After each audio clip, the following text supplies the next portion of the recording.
What's up, everyone? Brad Dill of Brad Dill Sports, Dani Mac of Dani Mac Photography, and we have a very special guest with us today, Mr. Pro Light Mods, Mr. Navy Football, Mr. South Carolina. Oh my gosh. Oh. Yes, the best photographer in the game today, Mr. James Quantz. Well, Welcome. I think that might be a little slightly overstated. No, Brad. definitely Yes, not. yes, Definitely not.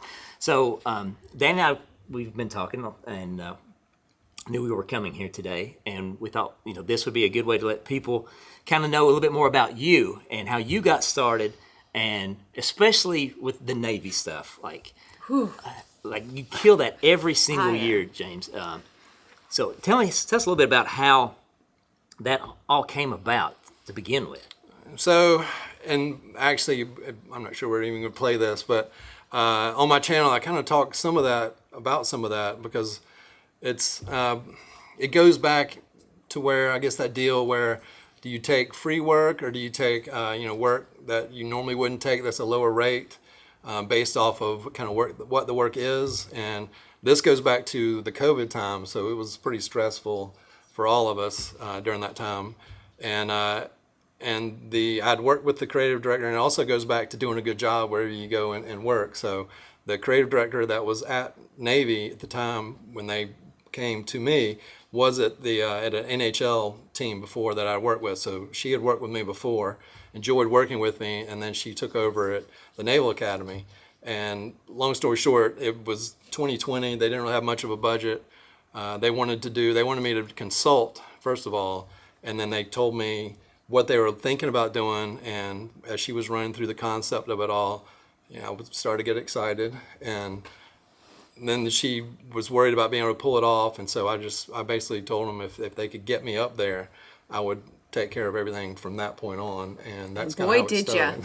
Yes, he did. Okay. So that was back in 2020, and I guess I've done 5 or 6 shoots since then. But they have these locations that if I screwed up, if the pictures didn't come out, it would be all on me. Well, that's the thing, James. Like, it's not in studio. You're doing this on location.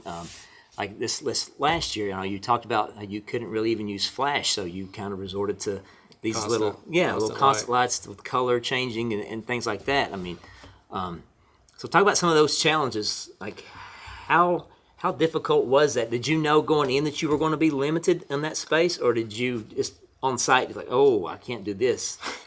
Well, having done several of those shoots, they all present challenges like that, and I knew without having been in a nuclear submarine before, I knew it was going to be tight in there. Yeah, I don't have those those types of photo shoots. And so I knew that it was going to be that type of situation. So I took a smaller kit, and it turned out to be even too small. I mean, the space was too small for the small kit. Oh. So, and that's where they were also shooting video at the same time. So we have to collaborate, make space for video capture as well as like what I need to do. And so that's kind of where we came down to. I mean, they can't use strobes, and it was just a type of location to where there wasn't room for constant lights as well as strobes, much less jockeying around, setting lights and then him moving his stuff out of set. So it just wasn't going to work. So I ended up going and using the constant lights and adjusting there kind of on the fly. And that's where it goes back to knowing what you're doing and being in those situations before, or practicing, or just using your camera in all different types of settings to where when you are presented with that, it's not a panic moment. I mean, there's a little bit of panic, a little bit panic. But you're like a duck on the water, no one's seeing it. Exactly. Like you never let them see you sweat. There you go. That's the motto that you have to have when you're doing that, and just roll with it. And just kind of you in that type of setting, you really have to adjust your camera and rely on. I'll talk about this too. I mean, the cameras and stuff these days make our life a lot easier. Make some things possible that weren't before, like in-camera stabilization. So I'm using slower shutter speeds and those types of settings, and doing some things like that. That I'm leaning on that, and that's how I made it work. Right. I mean, that last shoot was, they were all amazing. Yeah. So speaking of all of them, are they like your kids, or do you have one that just stands out like that was special? I mean, they're all special. I will say, going out to, and it's funny that what was it, 2 years ago, we went out to an aircraft carrier, and I thought we would just swim the the initial shoot was presented to me, it was we're going to be doing this on an aircraft carrier. So I was thinking, okay, we'll just be in the harbor, like up in Norfolk or something like that, and just do it on the ship somewhere. And it was like, no, would you be okay like flying onto and flying off of an aircraft carrier?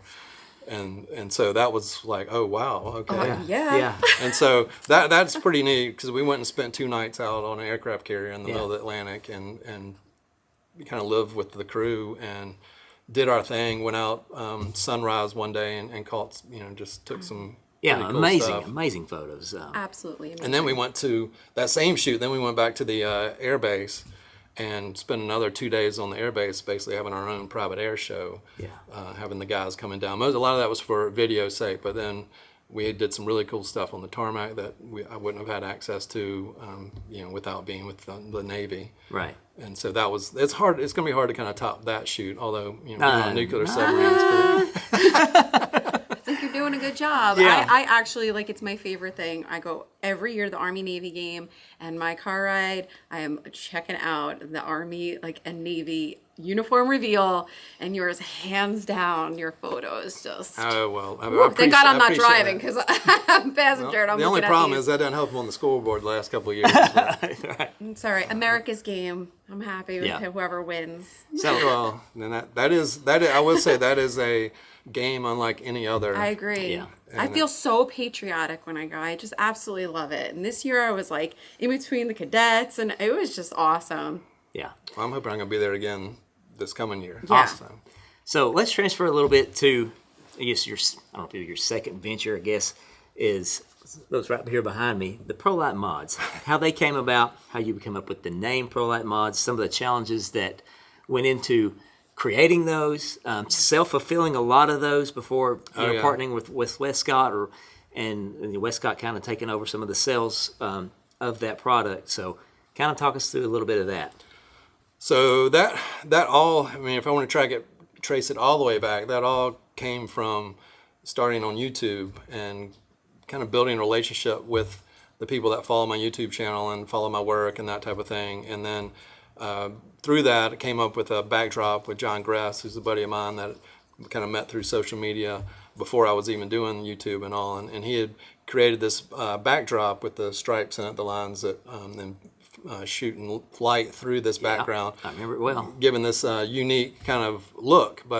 And then I made a video about it and stuff like that. But it is not, it's something that once you build it, it's 2 4x8 foot. Yeah. Great for in studio, if, Right. you got athlete stuff coming in, but maybe not the most portable. Exactly. Portable. Yeah. And so then there was so much interest in that. I was just trying to come up with a portable kind of design that uses the same principles of backlighting with drama and that type of thing, using some smoke usually. And so that's where the genesis of the ProLite mods came from. And I've got a picture here in my studio from my time working with Atlanta Falcons, where we use the actual light banks that I styled them off of. And I was actually walking in here in my studio trying to figure out something and looked over at that picture. So we were talking about this earlier, and it just kind of hit me. And so I ran to Michael's Crafts and got some black foam core and some Velcro and jimmied up some box and did a couple of pictures and actually sent them over here to who I work with, the football team at the university. And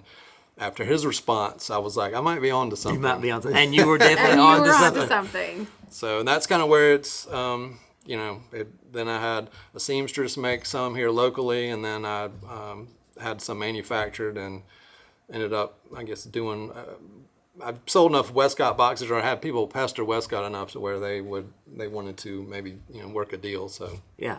and that's where So, we are now. but you, in the beginning, you were fulfilling all these orders yourself, right? Right. And this, where we are right here, was my shipping and receiving. So how much, did that take up the majority of your time? So much so that, as far as I've got this shoot scheduled, but I've got to get these orders out. What? Well, that was a big stressor because I was doing it all myself. I did have some slave labor, my daughter in here packing some of the packages when she was around. But yeah, so sometimes I'd have these multi-day shoots that were out of town, and I would see the orders coming in, and I would have to, at night, email people and thank. If any of y'all watching this, I appreciate your patience, because I would email out, just I'm out of town, and I'm sorry, you won't be able to get your order out until so and so date.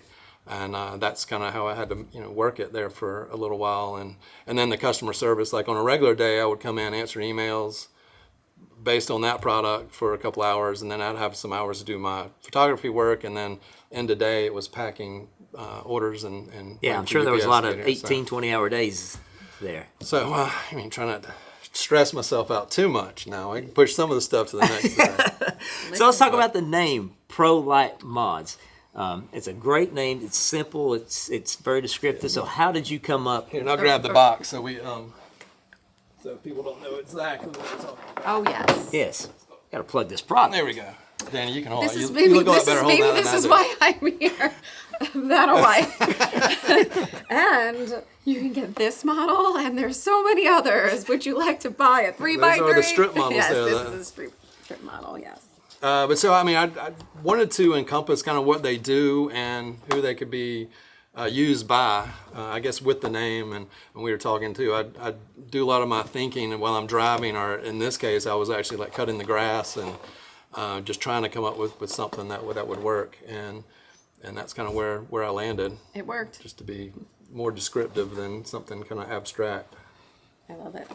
Yeah, and like I say, it's a great product. It's simple. It's easy. It's easy to set up. Like I said, they're very foldable, and you throw them in your bag, camera bag. or- Yeah, vehicle. that was the thing, is being portable Yeah. and using them with soft boxes. And now with Westcott, one of the issues was the old style boxes, using the 4 poles and Yeah. Yeah, such a basically putting up nightmare. tents.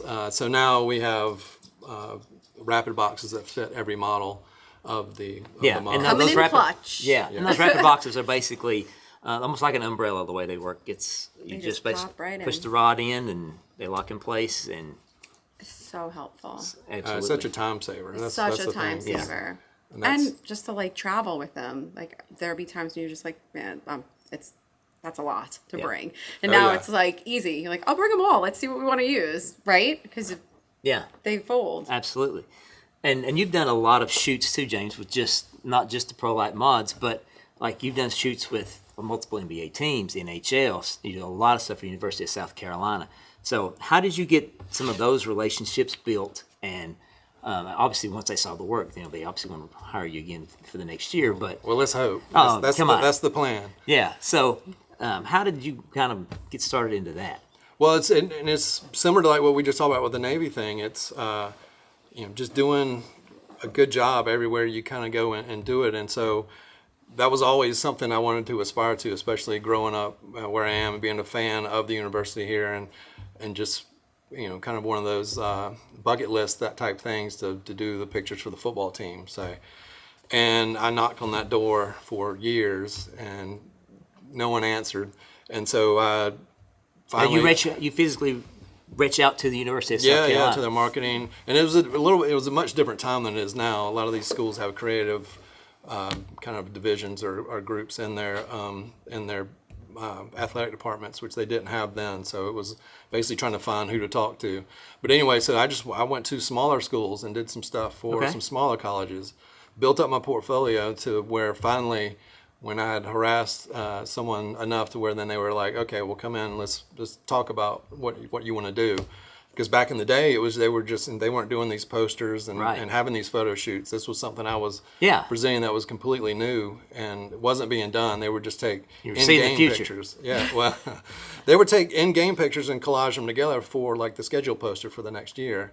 And I was presenting where, hey, why don't we bring the star guys into a studio, take pictures of them, and then put them together that way. And so that was completely different. They didn't have a budget for it, and so basically I did the first shoot just to show them what I could do, and it was I guess the sport they had coming up was women's tennis. So I did the women's tennis team. They had just built this new facility, so I went and took a picture of the facility, composited all the girls onto the court there, and put together this really nice polished image and sent it over. And I would say 15 minutes after I emailed that, they called me up and said, well, we have the baseball team and Nice. in 2 weeks. And then I went back over and we had another meeting, and then we discussed the budget and kind of moving forward. And so then the baseball team had just won the 2 national championships right before that too. So that was kind of a big honor. And then right after I did that, did the football, and then that just led to having access to these athletes, and then using that as marketing material to these pro teams, the NBA, Right. NFL, NHL, stuff like that, and then also ad agencies where you start picking up brands that sponsor these athletes, and that just having that kind of building out that portfolio, showing these companies that I can work with these athletes without flipping out on set, and that's a big thing with them because there's a lot of money being spent when these guys are on, on set. So absolutely. that's basically kind of the short. Well, I love that because I always talk about people want to know how it happens. It's a lot of hard work. There's a lot of things that when you have the idea, you sometimes have to just like convince just one team. Yeah. Like, let's do it. Don't even talk about like pricing. It's more about like, let's just get it out there. Because if you believe in it enough, Right. then you know that it's going to be good. And then you just want that other team to see it. And that's what happens. So sometimes when people ask, like, how did this happen? A lot of hard work and a belief in yourself to see it, what it's going to be, and then get that one team. Well, and that's the thing too is doing enough of it before that to where you're confident. Right. To when, Yeah. You know, if it does happen, and I'm not going to say I wasn't freaking out the first time I worked with the team over here, just because that was a thing. I still remember watching the first player walk into the room, and which was the starting quarterback, and I just was like, Please call them. "This is happening. This is happening Yeah, right right, now. yeah. This is This is happening." it. And then when we laugh now about the gear and stuff like that. I mean, I had I think it was a Nikon like D700s, like 12 megapixels, and you know, it was all we knew at the time. Yeah, so, of course. But anyway, it was. You know, it almost be like handicapping yourself these days Yeah, with that. right. But yeah, it was, you know, but then, you know, I still do it to this day. I mean, I hold my camera while I'm working and stuff. It's just kind of like my little safety blanket, and just kind of got into it and did it and then delivered it. And it was the same type thing as the women's tennis, just kind of getting it done. Well, let's talk about what's upcoming, what we see in the future. I know you've been doing a few videos on AI with AI backgrounds and things. So where do you think that photography will be? And I don't even want to go 5 years because I think AI is growing so fast and becoming so good. Like, where do you see the industry being in this? Let's just go, we'll stretch it a little further. We'll say 3 years, but I think it could actually be within a year or two, personally. Well, I mean, the way I've been using AI and is more on the backgrounds. I think that, Right. and I don't do it a whole lot, and that's the good thing about with sports and all. You know, athletes are recognizable. You got recognizable faces. They got personalities. Stuff that cannot be created, you know, per se in a still photo. I mean, you probably could a little bit, but it's going to be a little bit off. So I feel like, you know, we're safe in that regard, at least at the moment. Right. And then these, you know, it's just something that these teams they're going to want to get, you know, pictures of the players, and it's just something that they have to do basically every year, and the players change. So. And that's another benefit Right. of doing this type of thing is, you know, I have to do stuff every year.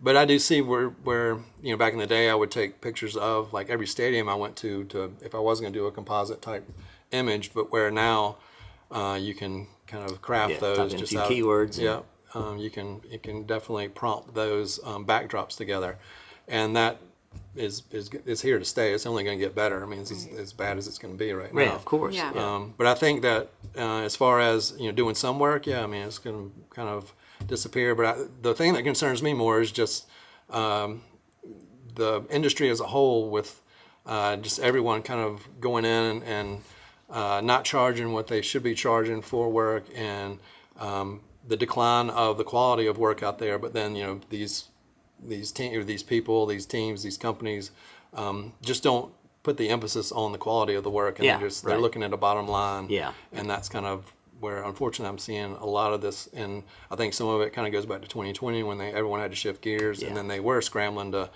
get some of this creative work out, some of this photography work out, and they were just using, you know, a lot of, you know, phones and stuff like that, and getting some of these whatever they could muster together. Yeah. And they saw that work, and then when you circle back to budgets that were based off of what they were doing for almost nothing in-house, that type of thing, that's kind of what is probably our main competition at the moment. Yeah, I agree. Well, James, thanks so much for letting me hijack your set here. And So exciting. yes. So, but yeah, well, we don't know exactly what Dani and I are going to do, but we've talked about trying to do a podcast, and this could officially or not officially be our very first episode. And yeah, so This could be the practice. This Yeah. could be the one we look back, or they look back on. For the a couple record, years from now. Brad spoke the entire time. I And did. but I hijacked the which show. I was even shocked. Like, I'm not even speaking. Like, go ahead, do your thing. I don't think you need me. Bye. It was so nice. This was great. Was there anything you would like to add? I'm like in just shock. I think I need like time to process. This is so cool. Well, like, you need time to build your Southern accent. is what you need. Listen. yeah. So you can fit in. You need a twang. Yeah. We need a whole episode on how to talk, apparently, maybe the because I three say of us. everything wrong. You know, I grew up thinking that everybody else spoke differently. Like, you have an accent, but apparently I talk wrong. Yeah. I have to learn how to talk differently. Well, maybe the three of us do a podcast and call it Two Hicks and a Chick, and we'll go with There we that. go. All right. Well, until the next time, thank you Yeah. guys for watching, and we hope you enjoyed it. Y'all come back now, you hear?